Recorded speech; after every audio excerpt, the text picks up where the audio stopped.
โลหนึ่งสองสาม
พระ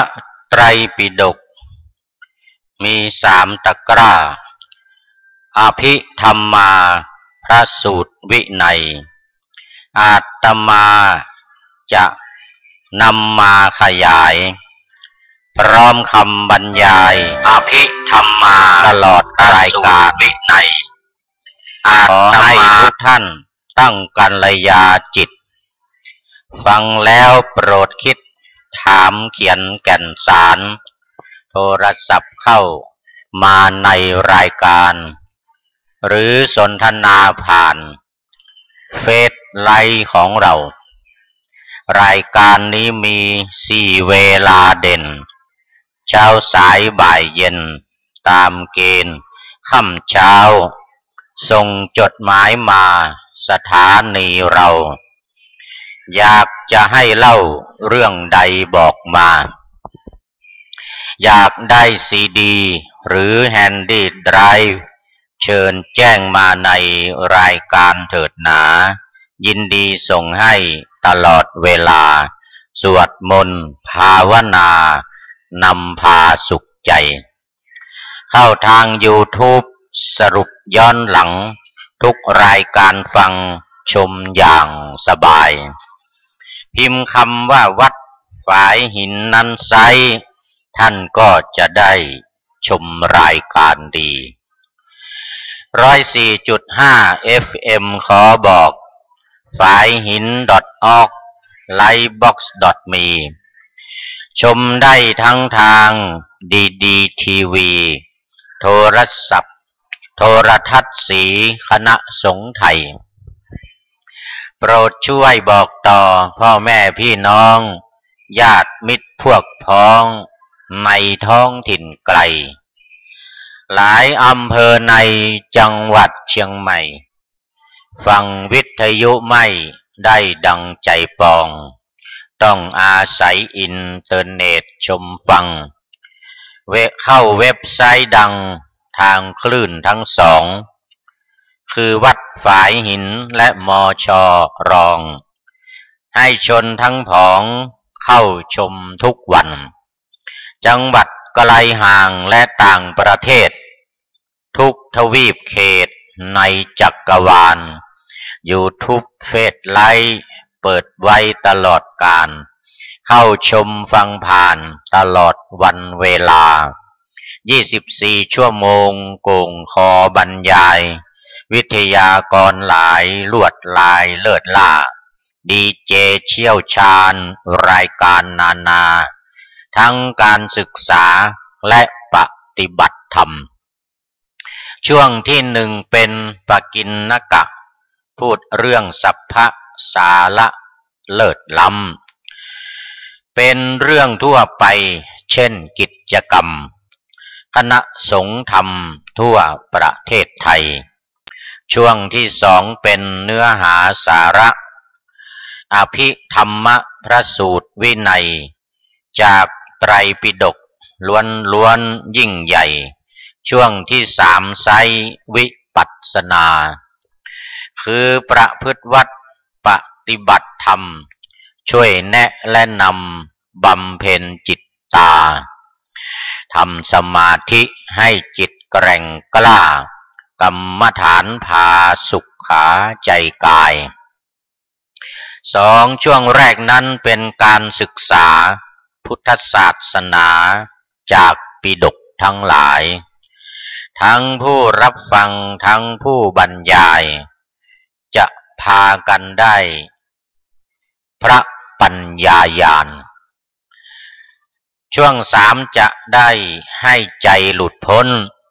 จากปุถุชนสู่พระนิพพานประสบสุขสันต์อย่างมหาศาลขอชมฟังรายการณบัดนี้เถิดขอถวายความนอบน้อมแด่พระรัตนตรัยมีพระพุทธเจ้าเป็นต้นขอถวายความเคารพพระมหาเถระพระเถรานุเถระเจ้าคณะพระสังฆาธิการทั่วโลกและขออำนวยพรท่านผู้ฟังและท่านผู้ชมทางวิทยุและวิทยุอินเทอร์เน็ตทุกท่านวันนี้รายการพระไตรปิฎกลอยฟ้าภาคภาษาไทยกลางก็มีโอกาสมาพูดคุยนำเอาสาระพระธรรมจากพระไตรปิฎกมาบรรยายขยายใจความอธิบายความเล็กๆน้อยๆเพื่อพอเป็นที่เข้าใจในสิ่งที่มันยากสิ่งที่โดยเฉพาะที่เป็นภาษาบาลีแม้เป็นภาษาไทยแล้วแต่ว่ายังเข้าใจยากฟังไม่ค่อยเข้าใจก็จะได้เสริมเพิ่มเติมตีความหมายอธิบายความให้ชัดเจนขึ้นเพื่อประโยชน์แก่ท่านผู้ฟังอันจะทำให้นำไปใช้แล้วไม่ผิดพลาดเป็นประโยชน์ต่อการดำรงชีวิตเป็นผลดีเกิดจากการปฏิบัติธรรมอย่างแท้จริงแต่ถ้าหากว่ายังไม่เข้าใจหรือรู้บ้างไม่รู้บ้างงูปลาเอาไปพูดจาเอาไปปฏิบัติหรือไปบอกใครสอนใครอธิบายให้เขาแบบผิดก็ทำให้การปฏิบัตินั้นผิดพลาดได้ดังนั้นมันจึงมีความจำเป็นที่จะต้องอธิบายขยายความพอเป็นที่เข้าใจโดยเฉพาะภาษาที่ใช้ในการเผยแผ่พระพุทธศาสนาที่พระเทศน์หรือบรรยายอธิบายความในที่ต่างๆเป็นภาษาบาลีภาษาบาลีในภาษาไทยก็ฟังแล้วมันยังติดบาลีอยู่เป็นภาษามคธที่ชาวมคธใช้ในสมัยนั้นไม่ว่าจะเป็นการออกเสียงหรือการประโยคการทำประโยคต่างๆหรือแม้แต่ศัพท์ที่ใช้กันศัพท์ที่ใช้กันยิ่งเป็นบทประพันธ์เป็นโครงเป็นกลอนเป็นกาบเป็นแหล่อย่างที่อาตมาอ่านออกอากาศขึ้นต้นเป็นบทประพันธ์ชนิดคำแหล่กลอนคำแหล่อย่างเช่นคำว่า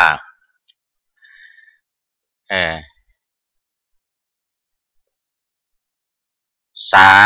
สนพิธีอย่างเงี้ยเป็นศัพท์บาลีเลยศาสนพิธีหมายถึงพิธีกรรมต่างๆที่ทำในพระพุทธศาสนาบวชพระบวชชีอย่างเงี้ยบางทีก็งงเลยนะบวชพระบวชชีไม่บวชยังไงพระไปบวชพระทำไมพระเขาเป็นพระแล้วไปบวชทำไมมีคนขัดแย้งเหมือนกันนะ การใช้ศัพท์น่าจะผิดว่างั้นนะบวชชีก็เหมือนกันบวชชีบวชพระบวชชีอย่างเงี้ยถ้าบวชชีก็คือบวชคนที่เป็นชีแล้วอ่ะยกเว้นบวชกล้วยนะกล้วยที่จะให้มันเป็นชีให้กล้วยบวชชี ความจริงมันไม่ใช่อย่างนั้นคือมันเป็นการว่าเอาความหมายอย่างบวชเนนอย่างเงี้ยบวชเนนก็ยังเป็นเด็กยังเป็นเด็กอยู่ที่ถูกต้องก็คือว่าต้องบวชเด็กให้เป็นเนนนะบวชพระใช่ไหมบางทีเป็นสามเณรแล้วก็จะบวชเป็นพระคือมันเป็นคำกล่อนเขาเรียกว่ามันกล่อนไปเดิมจริงๆมันก็ต้องเป็นว่าบวชเป็นพระบวชเป็นเนนบวชเป็นชีบวชเป็นภิกษุณีบวชเป็นสามเณรีมันต้องมีคำว่าเป็นอยู่ด้วยแต่ภาษานี้เมื่อเราพูดกันมาสืบต่อกันไปบางทีก็อาจจะเป็นการขี้เกียจในการที่จะพูดยาวโครงการบวชเป็นพระโครงการบวชเป็นสามเณรอะไรอย่างเงี้ยฟังดูมันขัดหูอยู่เหมือนกันก็ตัดคำว่าเป็นออกมีอย่างนั้นเหมือนกันน่ะบางทีคนรุ่นต่อมาหลังมาเนี่ยมันเป็นที่เข้าใจกันละไปงานอะไรงานบวชเป็นที่เข้าใจกันแล้ว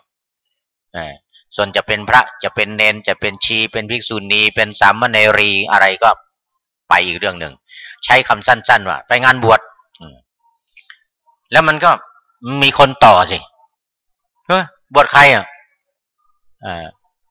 บวชเด็กให้เป็นสามเณรแล้วไม่กับบวชสามเณรให้เป็นพระเนี่ยคำตอบนะคนฟังก็ยาวอีกเอาตามนั้นเหรอบวชพระก็แล้วกันถือว่าเป็นการบวชเป็นพระก็แล้วกันเอาสั้นๆนี่เป็นคำกล่อนมันกล่อนมันหายไปตรงกลางเนี่ยมันหายไปบวชเป็นพระบวชเป็นเนนบวชเป็นชีอย่างเงี้ยบางทีมันยาวคนขี้เกียจพูดยาว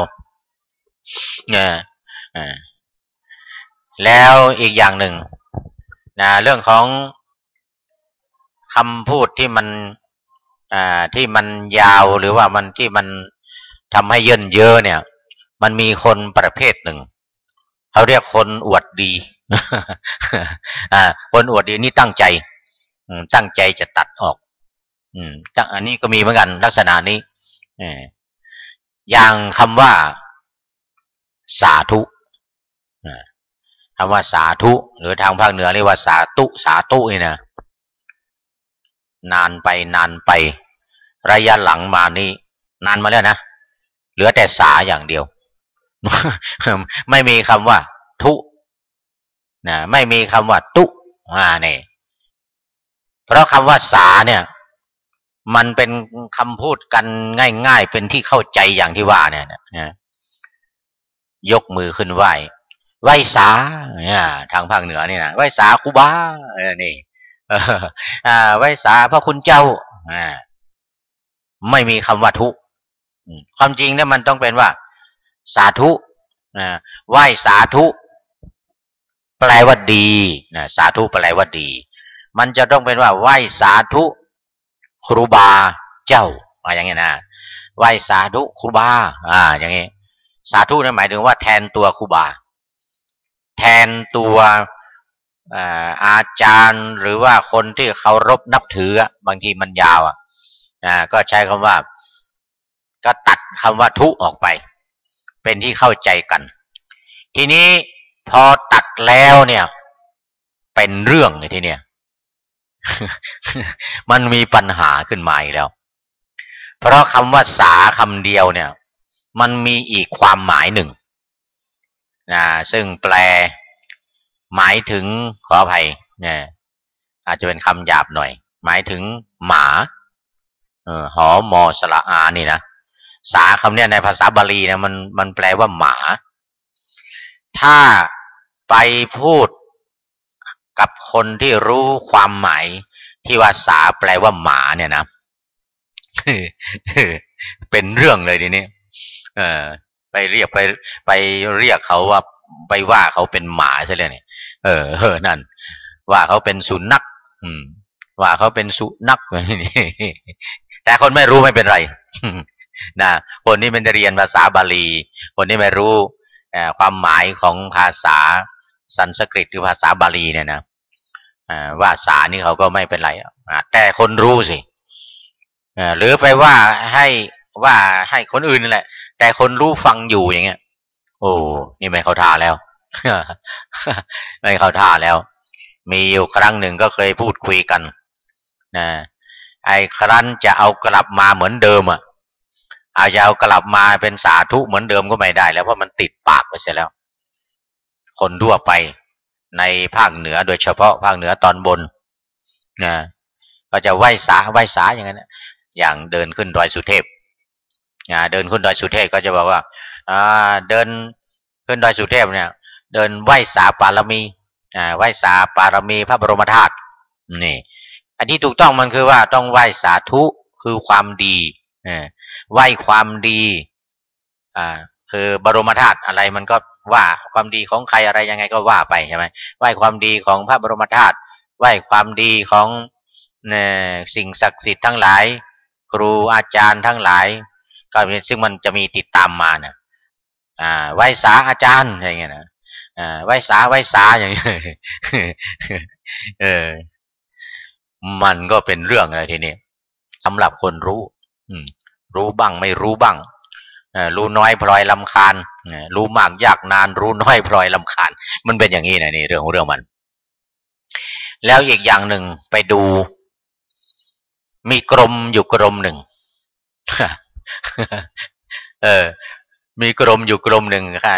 คนตั้งชื่อจะตั้งใจหรือเปล่าก็ไม่รู้นะกรมสรรพสามิตกรมสรรพสามิตสาเนี่ยซึ่งมันแปลว่าสุนัขเนี่ยมีคนตั้งใจจะตั้งใจเอาสุนัขเป็นเพื่อนหรือเปล่าก็ไม่รู้นะกรมเนี่ยนะกรมสรรพสามิตเรื่องของเรื่องมันสาแปลว่าหมามิตรก็เป็นว่าเพื่อนเป็นคนรักกันมิตรจะเป็นคนรักกันหรือจะแปลว่ารักหมาอะไรทำนองนี้จะกลายเป็นว่ารักหมาเนี่ยนะรักหมาหรือกรมคนที่ปากไม่ค่อยดีเขาอาจจะแปลว่ากรมหมากรมมิตรกรมเพื่อนสุนัขอะไรนะถ้าสำนวนที่ฟังไพเราะหน่อยเนี่ยกรมสรรพสามิตก็คือกรมเพื่อนของสุนัขอะไรทำนองนี้นะแล้วมันยังมีอีกความหมายหนึ่งเมื่อกี้นี้สาธุใช่ไหมสาธุใช้ตัดทุออกไปก็หมายถึงสาธุหมายถึงคนดีหมายถึงของดีนั่นแหละเรื่องมันแล้วมันมีอีกอันหนึ่งสหนะมันเขาจะตัดคำว่าหะออกไปสหแปลว่าเป็นไปกับไปตามหรือเป็นไปกับนี่เป็นไปกับด้วยสิ่งนั้นเป็นไปกับด้วยสิ่งนี้ใช่ไหมสหนี่นะเขาจะตัดคำว่าหะออกไปกรมสรรพากรเอาเข้าไปกรมสรรพสามิตเนี่ยก็จะเอาความหมายนี้ก็อาจจะเป็นได้อาจจะเป็นได้อาจจะเอาคำว่าสหแล้วตัดหะออกไปเหลือแต่สะสามิตเหลือแต่สาเหลือแต่สาก็มีสหะแล้วก็มาเป็นสะหรือเป็นสาได้ทีก็ให้เป็นก็เป็นสาอาจจะหมายถึงว่าเป็นไปกับด้วยมิตรเป็นไปกับด้วยความรักอาจจะลำทดทำนองนี้ก็ได้สัพพสามิตรเนี่ยนะแต่ถ้าแปลความหมายเดิมของคำว่าสาคำเดียวเนี่ยก็ไปเลยฟังไม่จืดหรือเอาคำว่าสาธุเอาคำว่าสาธุตัดคำว่าทุออกไปเหลือแต่สามิตรเพื่อนดี หมายถึงเพื่อนดีอาจจะว่าเพื่อนดีมันก็ไม่ค่อยได้ซะแล้วพวกกรมสรรพสามิตก็ควบคุมเรื่องของบุหรี่ ของสุรายามเมาทั้งหลายมันจะแปลว่าเพื่อนดียังไง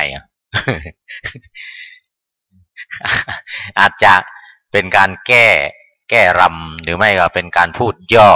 เป็นพูดเขาได้ไปประชดประชันหรือเปล่าเออเพื่อนดีบุหรี่แล้วเพื่อนดีสุราหรือเพื่อนดีนะมันก็ไม่น่าจะเป็นไปได้นะไม่น่าจะเป็นไปได้แต่ถ้ามาฟังเพลงหรือบทกลอนบทประพันธ์ของเออ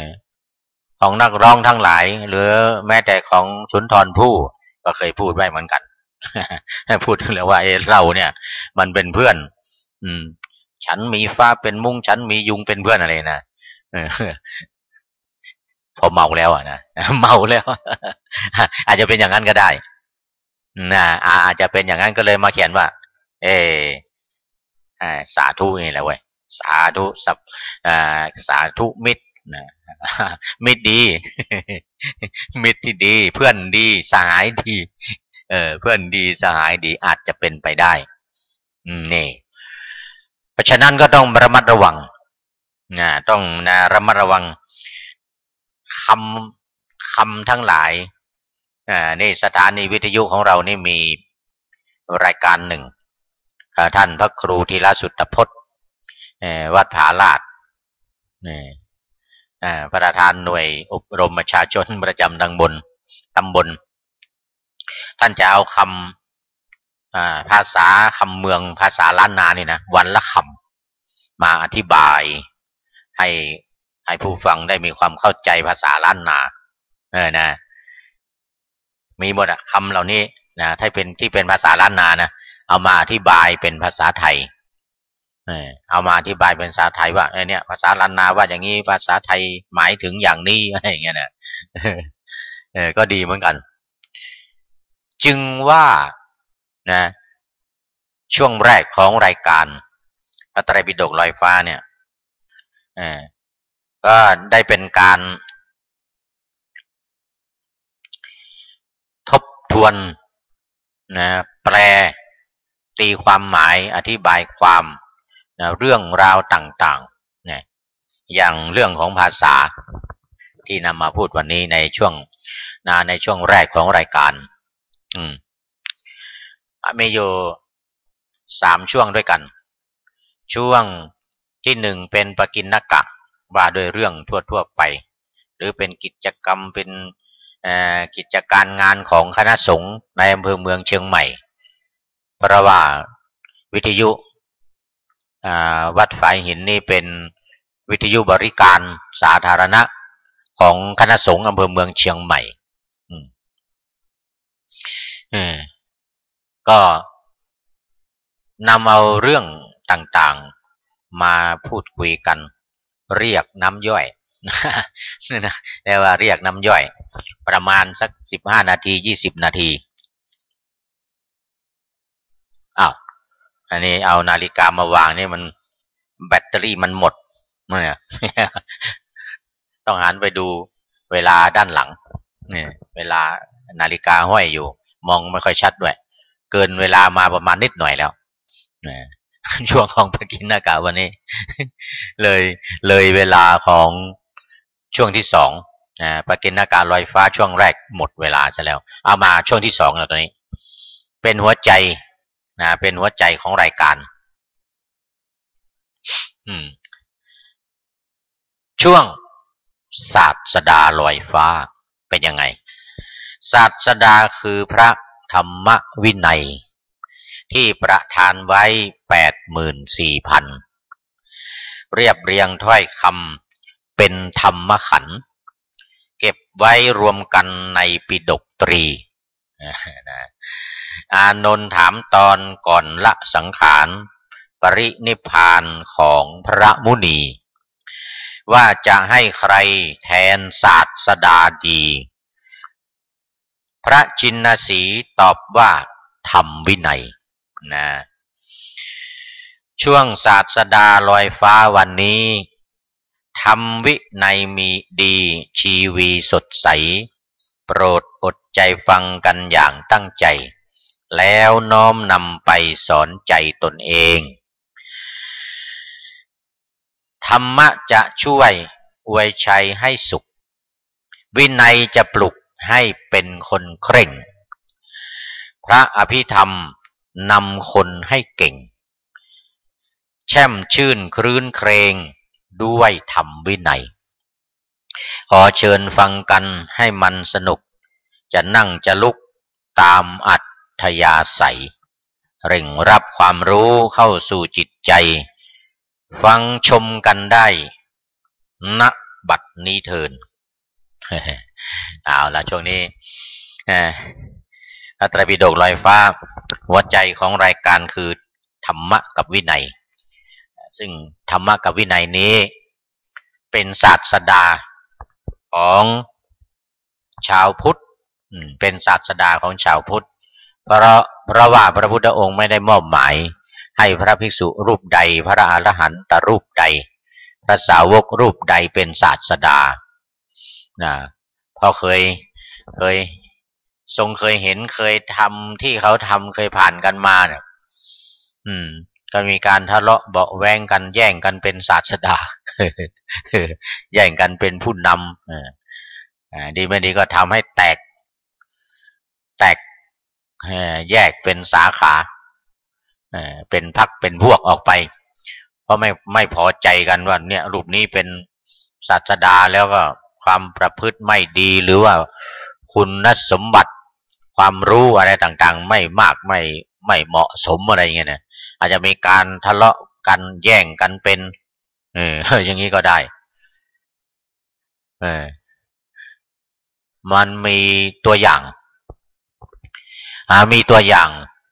ก่อนหน้าที่พระพุทธองค์จะปรินิพพานนะก็มีศาสดามหาวีระศาสดามหาเชนศาสดามหาวีระขอไปศาสดาของศาสนาเชนเนี่ยพอตายไปพอศาสดาตายไปศาสนาเชนคือศาสนาที่ไม่นุ่งผ้านะพอตายไปก็คงจะมอบมอบหมายให้รูปที่เหมาะสมสมควรเป็นแต่กลายเป็นว่ารูปที่มอบหมายให้นั้นไม่เป็นที่พอใจของบางกลุ่มของสาวกบางกลุ่มเลยทะเลาะเบาะแว้งกันใหญ่เลยทะเลาะกันใหญ่เลยจนแตกแยกออกเป็นสองนิกายที่เรียกว่านิกายเสตัมพรไปนุ่งผ้าขาวแล้วก็ที่คำพรไม่นุ่งผ้าคำพรไปว่าท้องฟ้าอัมพรไปว่าท้องฟ้าเอาฟ้าเป็นมุ้งเอายุงเป็นเพื่อนมีแตกเป็นสองนิกายทะเลาะกันใหญ่ก่อนจะแตกพระพุทธเจ้าก็ทรงทราบสาวกทั้งหลายก็ทรงทราบก็ไม่ได้มอบหมายให้ใครกลัวเกรงว่าจะเกิดเหตุการณ์ทะเลาะกันจนเข้ากันแตกแยกกันเข้ากันไม่ได้นะแต่ถึงแม้กระนั้นก็ยังมีแยกจนได้อีกเหมือนกันเพราะได้ย้ายหลังมาเนี่ยนะเรื่องทิฏฐิหรือความเห็นมันไม่ตรงกันไม่ตรงกันก็เลยแตกแยกเป็นหมู่เป็นเหล่าในประเทศอินเดียมี18สาขาเนี่ยพระพุทธศาสนาเรานี่นะมีเป็น18สาขาเลยโอ้โหสมัยนั้นแย่มากเลยแย่มากเลยถือกันปฏิบัติกันพวกตันตระก็มีพุทธศาสนานี่แหละชาวพุทธที่ถือเขาเรียกว่าลัทธิตันตระตันตระนี่ก็คือว่าการแก้พระธรรมวินัยสิกขาบทอะไรต่างๆที่พระพุทธองค์ทรงวางไว้แก้หมดเช่นการเสพเมถุนได้อย่างเงี้ยแต่งงานได้เต้นรำได้กินเหล้าเมายาสุราเมรัยอะไรต่างๆได้นี่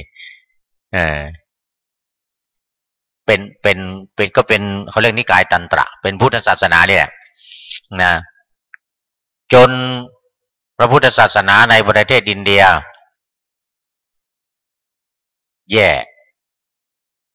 แตกแยกกัน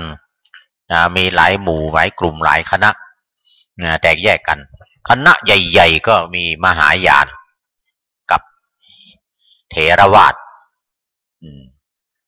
ฝ่ายมหายานพอแยกตัวออกไปที่ชัดเจนก็เมื่อการทำสังฆายนาครั้งที่3ไม่เข้าร่วมเลยครั้งที่1ก็มาไม่ทันได้เข้าร่วมก็เสร็จไปซะก่อนมาครั้งที่2ก็เป็นเรื่องเกี่ยวกับวินัยเหมือนกันต้องทำสังฆายนากันมาครั้งที่3นี่ไม่เข้าร่วมเลยแยกออกไปเป็นมหาสังฆิกะอันนี้เคยเล่าแล้วก่อนที่จะพูดถึงเรื่องพระสูตรนี้นะมหาสังฆิกะก็หมายถึงว่าคณะสงฆ์หมู่ใหญ่ถ้าก็เรียกคณะสงฆ์ฝ่ายเถรวาทเราเนี่ยว่าหีนยานของเขาเป็นมหายานหีนะหมายถึงว่าน้อยหรือเลวนะมามีพวกน้อยแล้วก็ไม่ดีเห็นแก่ตัวเป็นคนใจแคบฝ่ายมหายานเขาจะมองฝ่ายเถรวาทหรือฝ่ายเรียกฝ่ายเถรวาทว่าหีนยานยานน้อยพาหนะน้อยพาคนไปได้ไม่มากพาให้คนเข้าสู่นิพพานเข้าสู่เป้าหมายสูงสุดของพระพุทธศาสนาได้น้อยว่างั้นนะของเขาเนี่ยยานใหญ่ฝ่ายมหายานนะยานใหญ่ยังไงเขายังไม่เข้าสู่ปรินิพพานเขายังไม่เข้าสู่พระนิพพานก็มีเป้าหมายที่จะให้คนทั้งหลายที่เคารพนับถือฝ่ายเขาฝ่ายมหายานเนี่ยนะเข้าสู่แดนพุทธเกษตรหรือเขตพระพุทธเจ้าพร้อมกันแดนของพระพุทธเจ้าเนี่ยเขาก็ทำยังไงในช่วงนี้เป็นพระโพธิสัตว์ออกช่วยเหลือออกสั่งสอนอบรมช่วยเหลือกิจการงานอะไรต่างๆใครที่มีความรู้มีความเข้าใจระดับไหนก็ส่งเสริมให้สูงขึ้นจนพร้อมกันหมดทุกคนจึงจะเข้าสู่พระนิพพานหรือปรินิพพานหรือ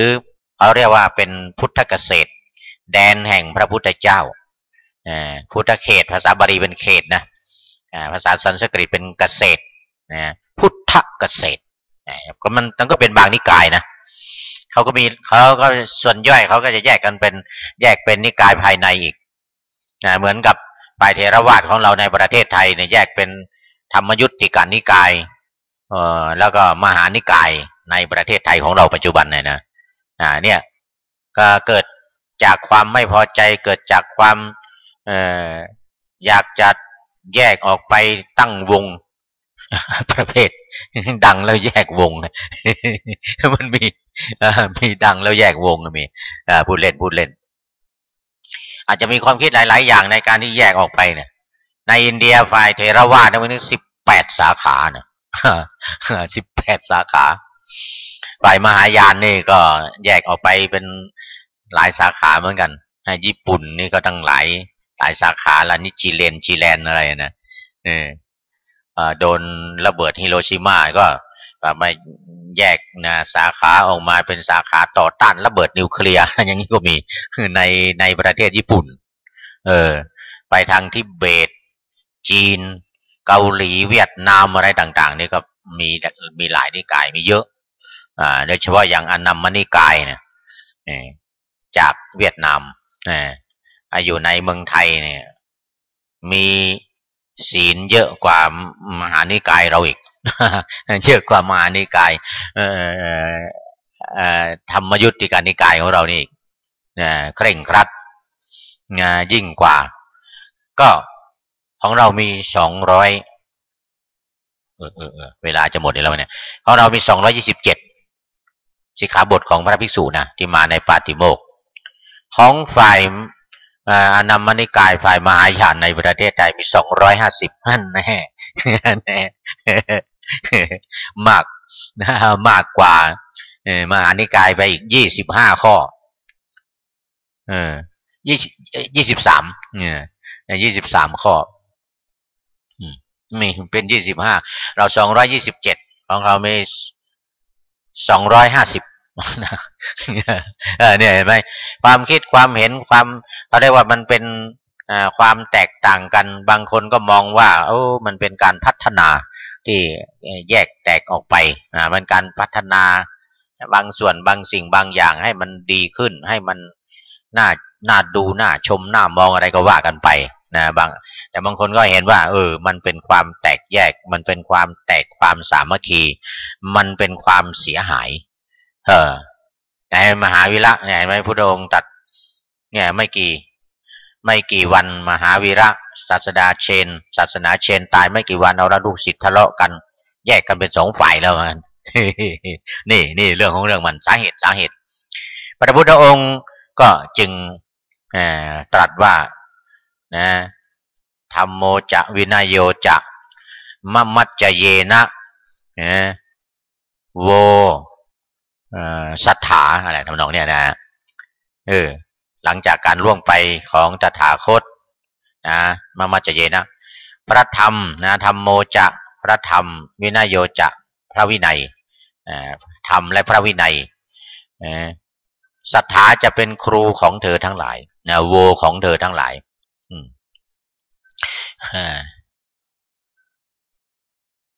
เพราะฉะนั้น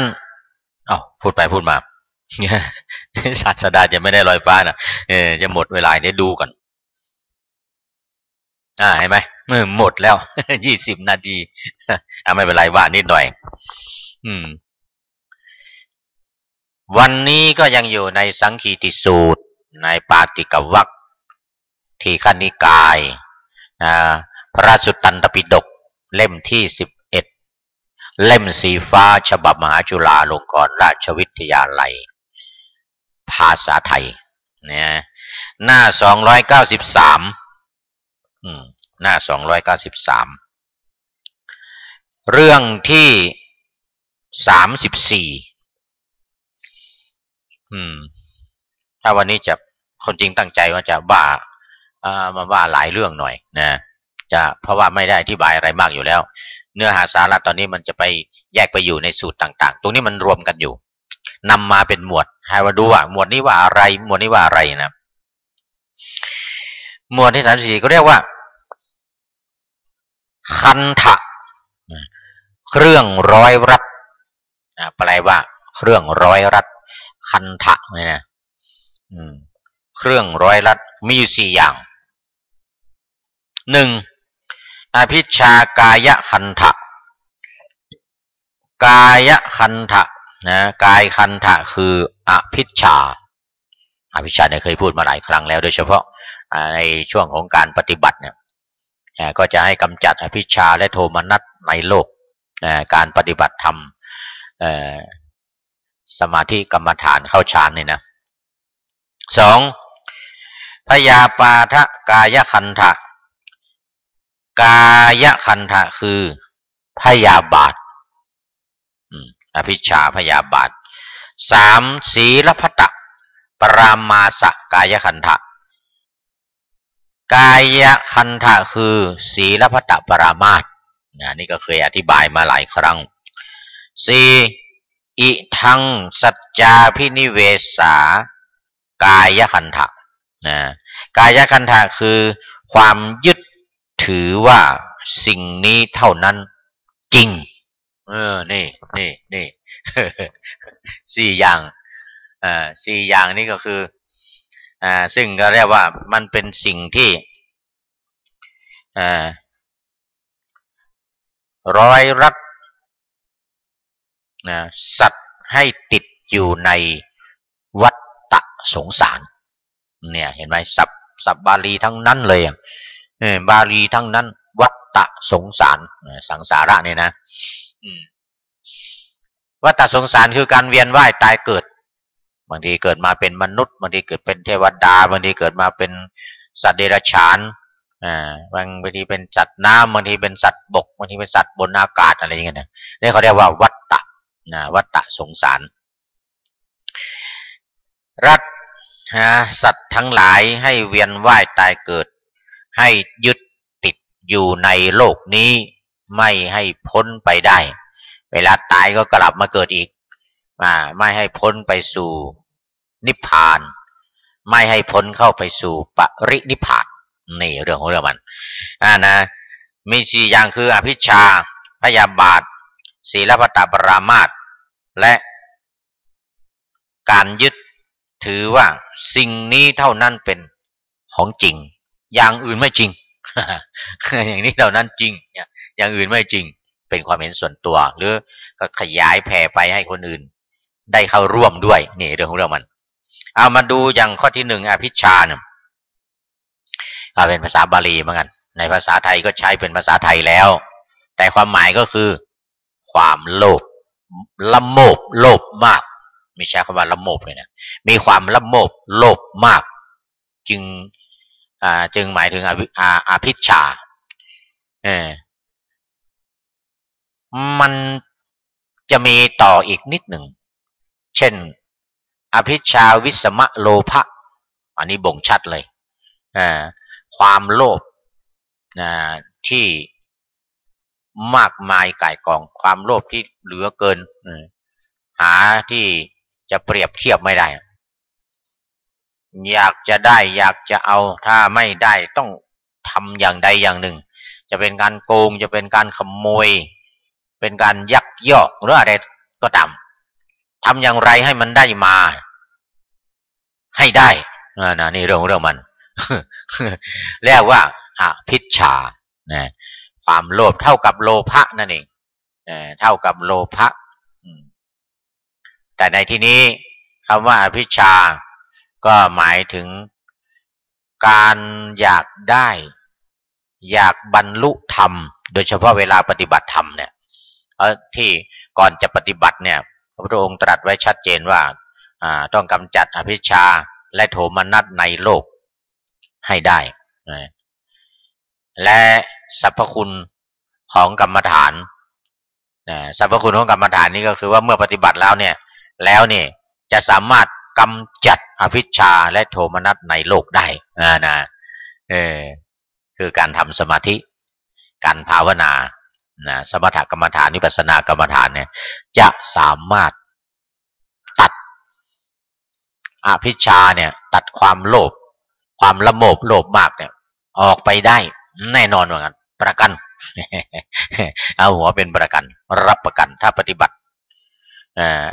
อย่างถูกต้องปฏิบัติได้ดีปฏิบัติได้นานปฏิบัติอดทนมุ่งมั่นฝ่าฟันอันตรายแม้จะได้รับความลำบากก็ไม่ท้อถอยจะลำบากก็ไม่ท้อถอยนี่คือการปฏิบัติกรรมฐานสมถกรรมฐานหรือวิปัสสนากรรมฐานในที่นี้ก็จะหมายถึงความไม่ต้องการไม่อยากไม่ต้องการจนเกินไปไม่ใช่ไม่อยากเข้านิพพานไม่ใช่ไม่อยากพ้นทุกข์อยากจะพ้นทุกข์อยากจะมีความสุขแต่ว่าไม่ใช่เกินไป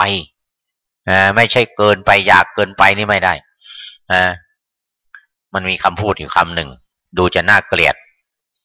ไม่อยากจะพูดมีคำว่าโลภมากลาภหาย พวกโลภมากเนี่ยมักจะลาภหายมันอยากได้เกินไปในสิ่งที่น่าจะได้ไม่ได้หลบไปหายไปหนีไปเพราะคนเนี่ยโลภเกินไปก็เลยไม่อยู่ด้วยหายไปเลยเนี่ยมีนะนี่มีตัวอย่างดูเวลาหน่อยก่อนเหลือเวลานิดเดียวเอายกตัวอย่างนิดเดียว มีพราหมณ์ชื่อว่าโทนะเรียกโทนะพราหมณ์เป็นคนแบ่งพระบรมสารีริกธาตุให้กษัตริย์ทั้งหลาย8หัวเมืองให้กษัตริย์ทั้งหลายพอแบ่งเสร็จคือเขาใช้โวหารเป็นคนที่มีโวหารดีมากคนเคารพนับถือพูดน้ำเป็นน้ำพูดไฟเป็นไฟพูดนกเป็นนกพูดกาเป็นกาว่างั้นเถอะนะชี้นกเป็นไม้ชี้ไม้เป็นนกได้ เรื่องของเรื่องมันโทนะพราหมณ์ประกาศก่อนว่าข้าพเจ้านี้จะไม่เอาข้าพเจ้านี้จะไม่เอาจะเป็นกลางจะตัด เป็นคนแบ่งให้ท่านทั้งหลายนะเพราะในฐานะที่เป็นพราหมณ์ชั้นผู้ใหญ่ เป็นพราหมณ์ชั้นสูงแล้วก็มีคนเคารพนับถืออยู่แล้วในเมืองนั้นที่ชื่อว่าโทนพราหมณ์เนี่ยก็แบ่งแปดส่วนกษัตริย์ที่มาเนี่ยได้ไปคนละส่วนคนละส่วนคนละส่วนทีนี้มันเกิดความโลภขึ้นมาที่หลังเนี่ย อภิชฌานี่แหละเรื่องมัน เกิดอภิชฌานี่ขึ้นมาทำยังไงเอาซ่อน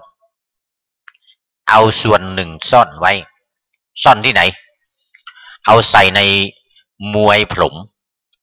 ผมเป็นก็เล่าผมขึ้นมาอย่างเงี้ยมัดจุกผมมัดจุกอยู่ข้างบนเนี่ยพวกพราหมณ์เขาจะนิยมมัดจุกมัดผมจุกไว้ข้างบนแอบไม่มีใครเห็นโอ้ไม่มีใครเห็นเพราะประกาศไปแล้วว่าจะไม่เอาเนี่ยจะเป็นกลางจะเป็นผู้ที่อะไรเขาเรียกว่าเป็นผู้ที่เป็นตุลาการนะ เป็นตุลาการเพราะแอบเอาไปแจกให้กษัตริย์ทั้งหลายไปหมดตัวเองก็กลับบ้านยิ้มย่องผ่องใสกลับบ้านเจอใครก็หัวเราะยิ้มใสจับมือเอาไปกลับไปบ้านเปิดดูแก้มัดผมจุกออกไม่มีนี่พระธาตุนะพระบรมสารีริกธาตุด้วยคนที่ไม่มีสัจจะคนพูดว่าไม่เอาแต่แอบมาเก็บไว้ขโมยเนี่ยเป็นขโมยเป็นแอบเอามาเก็บไว้ยักยอกก็ว่าได้ ไม่มีสัจจะไม่ซื่อสัตย์หายเลยไปเปิดดูไม่มีไปที่บ้านเข้าห้องปิดประตู หวานกูแล้วเว้ย กู พวกนี้มันเชื่อกูพวกนี้มันเชื่อกูไม่อย่างนั้นมันก็ไม่ยอมกันมันจะรบกันจะแย่งพระบรมสารีริกธาตุกันมันจะแย่งกันแต่ตัวเองกลับขโมยเอาแอบเอาซ่อนไว้ชิ้นหนึ่ง ชิ้นหนึ่งพอรู้ว่าก็คิดได้ทันทีเหมือนกันนะโอ้เป็นเพราะว่าเราไม่มีสัจจะเป็นเพราะว่าเราไม่ทำตามคำพูดที่ประกาศออกไปก็เลยท่านไม่อยู่ด้วยบรมธาตุไม่อยู่ด้วยว่างั้นนะไม่อยู่ด้วยก็ตรอมใจตายไปเลยเนี่ยเห็นไหมถึงตายนะ ถึงตายนะเนี่ยเรื่องมันน่ะมันเป็นอย่างนั้นเนี่ยอภิชฌาอภิชฌาอ่างพอสำเภาสระอิชอช้างชอกระเชอสระอาอภิชฌาแปลว่าละโมบโลภมากความละโมบโลภมากละโมบละโมบโลภมากแต่ส่วนดีก็มีอยู่หน่อยส่วนดีก็มีอยู่หน่อยก็คือว่า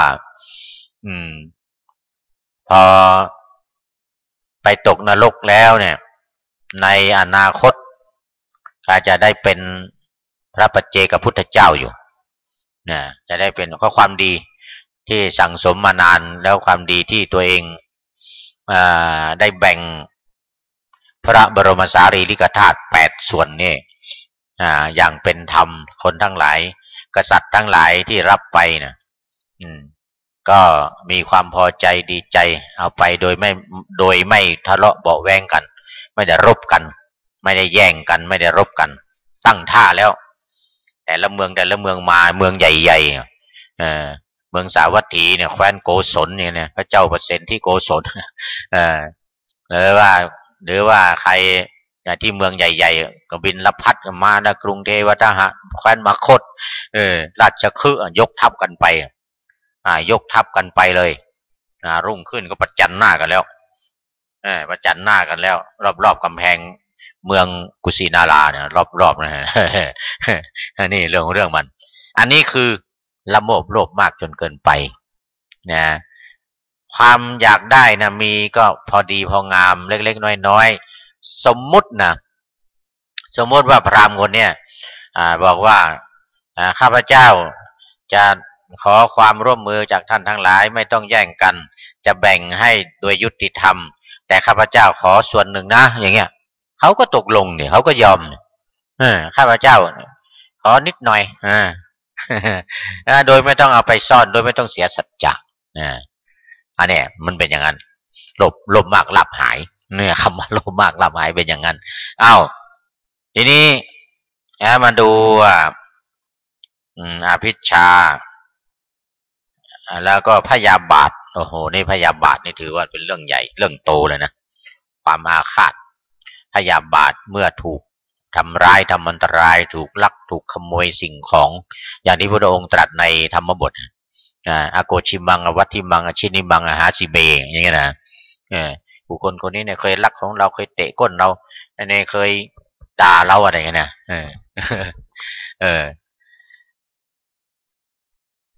เรียกว่าพยาบาทนะเมื่อมีความพยาบาทเนี่ยโอ้ไม่มีทางในการที่จะทำสมาธิให้จิตสงบไม่มีทางจะสงบจะทำวิปัสสนาให้เกิดปัญญาเกิดความรู้ก็ไม่มีทางเพราะอะไรเพราะว่าความโกรธนี่ขึ้นมาหน้าตาแดงโอ้โหไม่มีทางแล้วที่จะระงับได้นะโกรธมากก็แค้นมากก็โกรธมากสามารถทำฆ่ากันได้โดยเฉพาะถ้ารักมากเนี่ยรักมากก็พยาบาทฆ่าได้เนี่ยเหมือนกันในข่าวที่เราเคยเห็นกันอยู่เนี่ยไปงอไปงอนรักกันแล้วไปงอไปงอนไม่ยอมขออภัยต้องหันไปหันมา หันไปดูนาฬิกาก็มีเนี่ยเห็นไหมที่อเมริกาหรือที่ไหนนะต่างประเทศคนไทยเราเนี่ยสองคนรักกันยิงเลยยิงตายคนที่ยิงนะเป็นทอมนะยิงคู่ขาตายแล้วก็ยิงตัวตายตามเห็นไหมอาฆาตเพราะว่าอีกฝ่ายหนึ่งอาจจะไปมีคนใหม่หรือว่าผิดสัญญาหรือว่าทำให้ตนเองเนี่ยไม่พอใจหรือทำอะไรสักอย่างหนึ่งทะเลาะกันเราไม่พอใจขึ้นมาเนี่ยเกิดความโกรธฉุนโมโหขึ้นมาชุดยิงตายเลยแล้วยิงตัวเองตายตามอีกด้วยยิงตัวเองตายตามและที่ดังขนาดหนักอะไรน้องเนิร์ดน้องอะไร หลายอย่างเสียอะไรจะจ้างคนยิงหรือไม่คนที่ตัวเองยิงก็ไม่รู้นะหลายอย่างหลายเรื่องเมื่อมีความแค้นเมื่อมีความไม่พอใจขึ้นมาเนี่ยเสียเงินไปมากรักเขาแล้วไม่ตกลงขอแต่งงานก็ไม่ยอมให้แต่งงาน แค้นนี่พยาบาทเป็นอย่างนั้นโอ้อาฆาตหนักเอาตายเลยถึงตายเลยอย่างเงี้ยนี่เรื่องมันเนี่ยเป็นต้นนะอ้าวศีลวัตตปรามาสนะศีลวัตตปรามาสนี่ก็พูดบ่อยๆแล้วคือการถือผิดปฏิบัติผิดนะการถือผิดการปฏิบัติผิด